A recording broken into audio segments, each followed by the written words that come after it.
Welcome to 2025. Happy New Year, everybody. And I want to welcome in our co-host for the day, John Gilstrap. Welcome, John. Good morning. Happy New Year. Doing good. Holidays good too? Yes. Lots of time off, but it was very cold. So, well, I don't really get time off, but then I just make stuff up for a living. So you just go back to the office and start typing? That's right. Do you type out everything, or do you write to start with?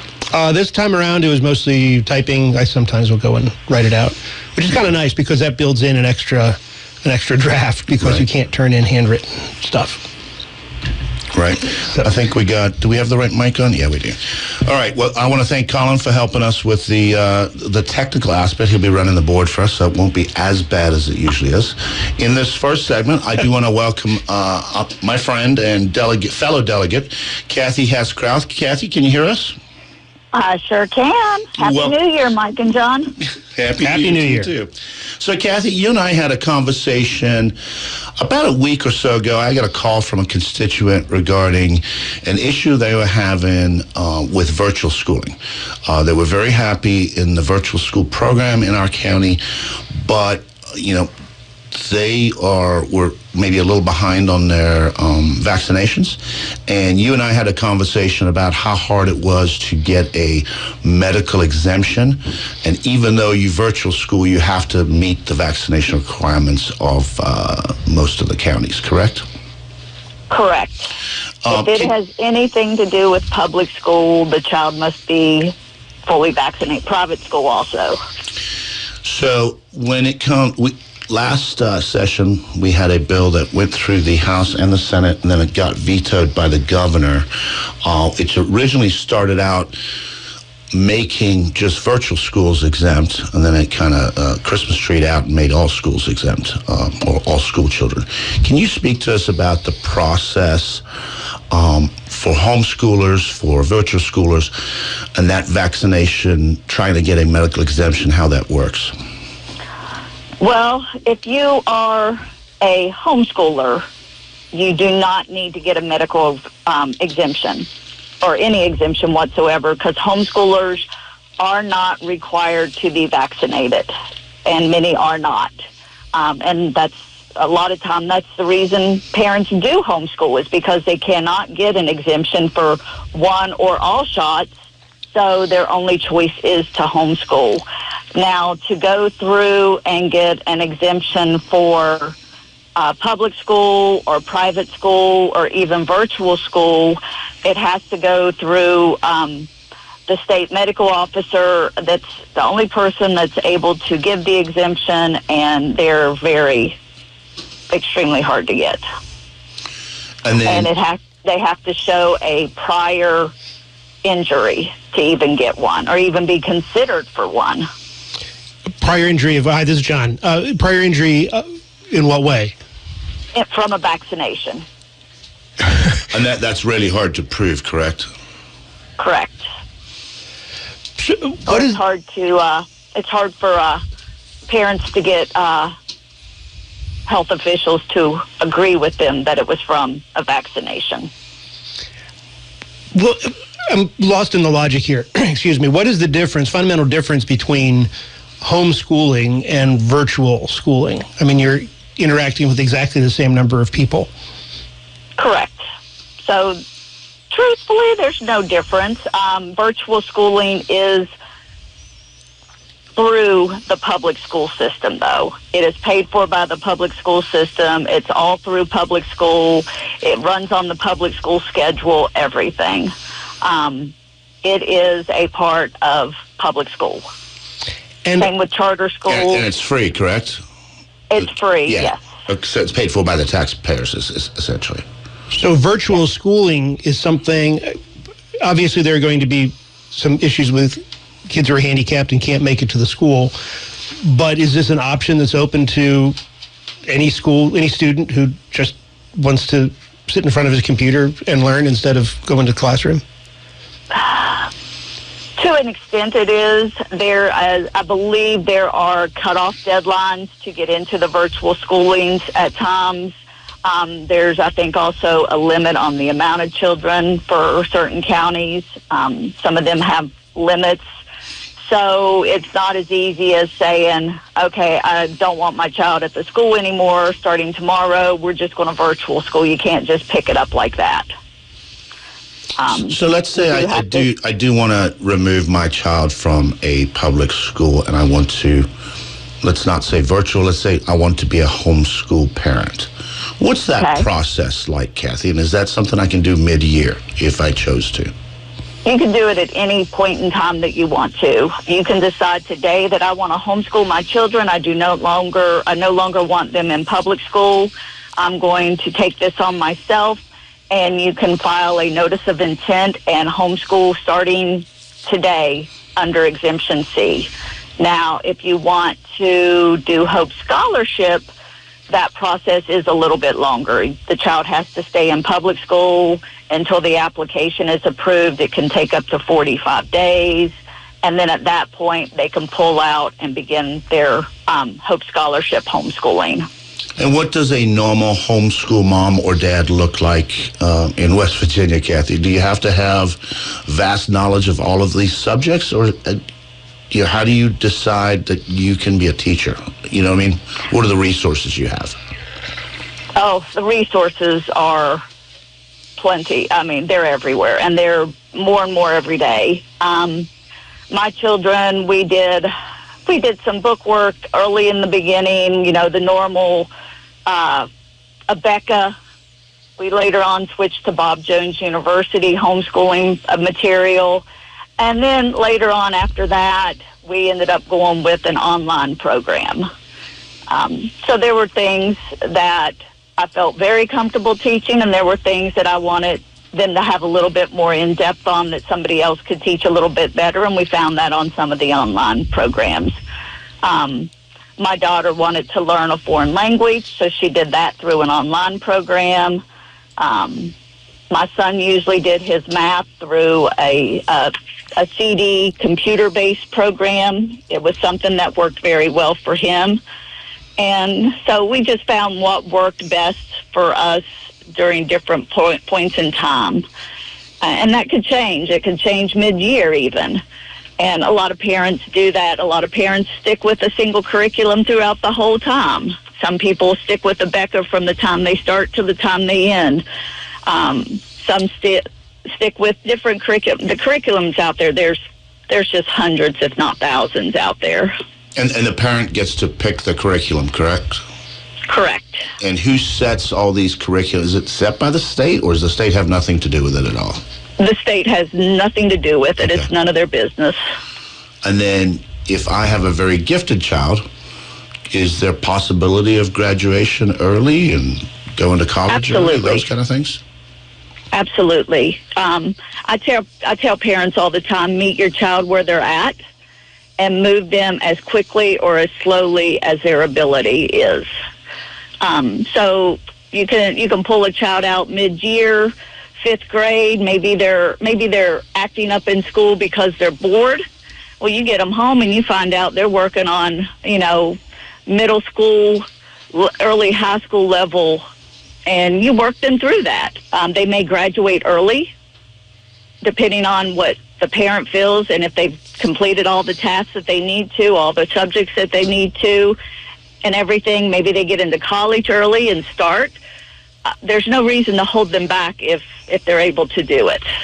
And is the homeschool certificate or diploma, does that work just as well as a public school diploma to get into college?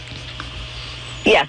A couple years ago in West Virginia, we passed the Homeschool Diploma Act, and that it basically makes all West Virginia state agencies, institutions of higher learning have to accept our homeschool diplomas. So they are basically equal to a public school diploma. So as a homeschooling parent, if I've got a 3rd grader, say, do I make the decision when the child's ready to go to 4th grade, or is there a test that has to be taken? How does that work out? So every year, parents have to do an assessment. That assessment can either be standardized testing that meets state requirements, or it can be a portfolio review. Typically, that's done anywhere between March, April, May, June period. And parents typically at that point move their children on to the next grade level after they've passed. After they've showed their progress that they've needed to, they move them on to the next grade level. We did that in many subjects myself, but in some subjects we just did a continuum. So if my child, say, we were in a math program, maybe we made it about 3/4 of the way through, we did our assessment, they passed, whether it was testing or portfolio review, everything looked good. We stuck with the math program until we finished it up before we moved on to the next one. We didn't skip the last part of it. Because even in school, kids typically, the books and the curriculum they use in the public school system, they never finish them in a year's time. They skip around or they don't finish it. They get halfway through or 3/4 of the way through, whatever, and then they just move them on to the next. There were certain subjects that I felt with my kids that we did a continuum on. So if they stayed in their grade level an extra 6 months or an extra 3 months or whatever it will happen to be in math before they moved on, I knew they didn't miss anything. So it's completely up to the parent on how they do that. And parents typically take into consideration where their children are at, where they need to learn, what they need to finish learning, and if they're ready to move on to the next level. So let's talk about math for a second, actually arithmetic. Let's take it down to more basic levels. I remember my son was coming up through the 90s. Arithmetic, subtraction and division, what we used to call long division when I was growing up, it was all different. How they got to the answer for subtraction, for example, we used to do a thing called you borrow the one, right, from next door, and here they create a fictitious one or something. I never understood it. So my question is, does the methodology matter? If in terms for homeschooling teachers, do they have to learn the entire new way of doing things, or can they implement their own knowledge as long as you get the right answer?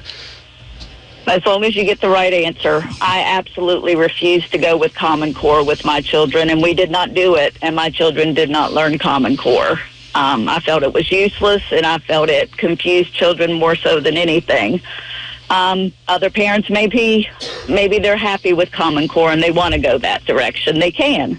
It's completely up to the parent on how their child is taught. Because I was told that coming out of the coronavirus crisis, where everybody was working, homeschooling essentially, that was a big part of the learning curve, was that kids coming back from spending all this time at home with mom and dad helping them, particularly with arithmetic, was a real problem because when they come back to the classroom, they weren't aware of the process. They could get to the answer, they weren't aware of the process. Does that ring a bell with you? I know a lot of kids had problems going back into public school after being remote schooled. It wasn't exactly homeschooled. It was remote schooling, virtual type schooling with the public school children. They weren't homeschooled because they didn't have to file the exemption and everything, and they were still under public school law. And I know children had problems. My feeling is if a child learns in a different way and they're able to do the work and get the correct answer, why does it matter the process that they got that correct answer? Which now brings up the question of hours, H-O-U-R-S. As I understand it, the public school year is defined not by number of days, but by number of hours of learning. So if in homeschooling, a kid picks up a subject, whether it's reading or math or whatever it would be, and by golly, we'll pick a number here, by December, they've pretty much killed the entire school year. Can the parents go on a vacation for the rest of the year and not school their kid for the rest of the time, or do they have to still get X number of hours in the classroom? There is not a set number of hours, no. They still have to do their assessment at the end of the year. They have to show their progress. But they can choose their homeschooling schedule. There were, throughout our homeschooling schedule, there were years that we took off the majority of December for different things. We had trips, we had family vacations, we saw family, we had Christmas, we had New Year's. So we took a long break during December. We took it off. But there were other years that we worked through summertime, and we'd work into July or August before we would take a break. I know in my homeschooling, we felt school kids took off. They had snow days where they were stuck and couldn't do anything, and they were stuck at home not doing anything. We felt that was the perfect time to do work, so we did our work on snowy days, and we took off sunny days. If there was a beautiful 80-degree day in the middle of January, you could bet my kids were outside, and they were enjoying the day and not stuck inside. They were stuck inside doing schoolwork when there was a foot of snow outside and all the other kids were home from public school. So let's switch gears a little bit, Kathie. What's the interaction between the homeschooling parent or parents and the actual BOE and the reporting? Because obviously we hear a lot of, the people aren't turning in their assessments, things like this. Let's look forward a little bit. What's the future of school choice, and how do you see it? What can be improved? The problem is not necessarily that parents aren't turning something in. It's that the school system is not logging it. They're not keeping up with it. It gets tossed in a pile. It gets lost. I have parents, I have told them over the years to always send everything certified signature, return receipt mail. That way they have their proof. We now took a couple years to get it done, but we now have school choice email addresses for every single county, which some of the counties are using it and some still aren't. But at least it's another way for parents to track if their assessments, results, their NOI, their notices of intent are received, or at least they've sent it. So I guess my question is, should the Board of Education actually be involved in this? Wouldn't it be better just to leave homeschoolers as they are? I mean, absolutely. I guess the state has a responsibility, but where do you draw the line there?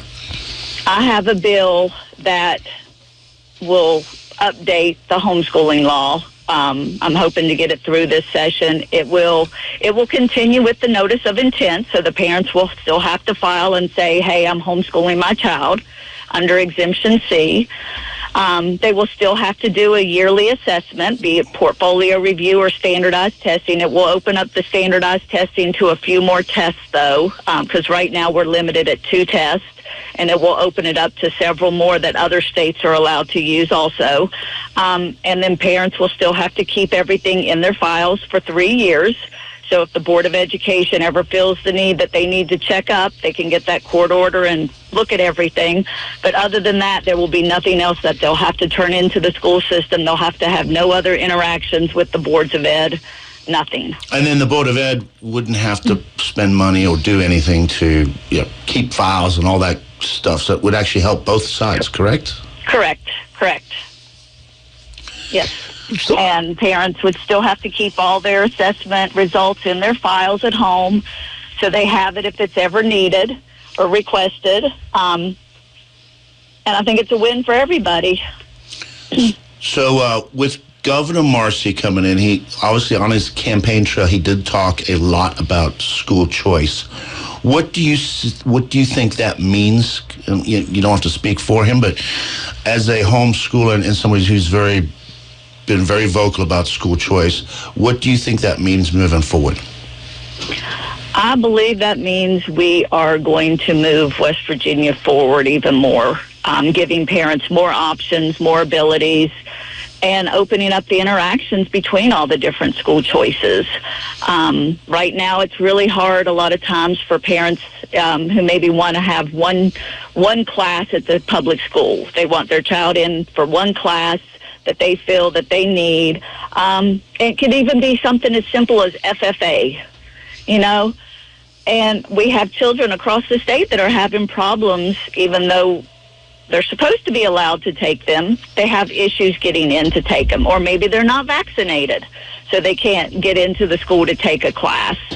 And I believe the furthering of school choice will increase the interactions across the board of all the different choices. You may see more kids that are doing, maybe they're doing a couple classes at the local charter school, and then the rest of their classes are homeschooled.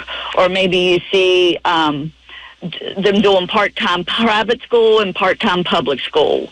Or maybe it's part-time homeschool and part-time public school. I think opening up school choice and allowing what works for that individual child and family is what furthering school choice is.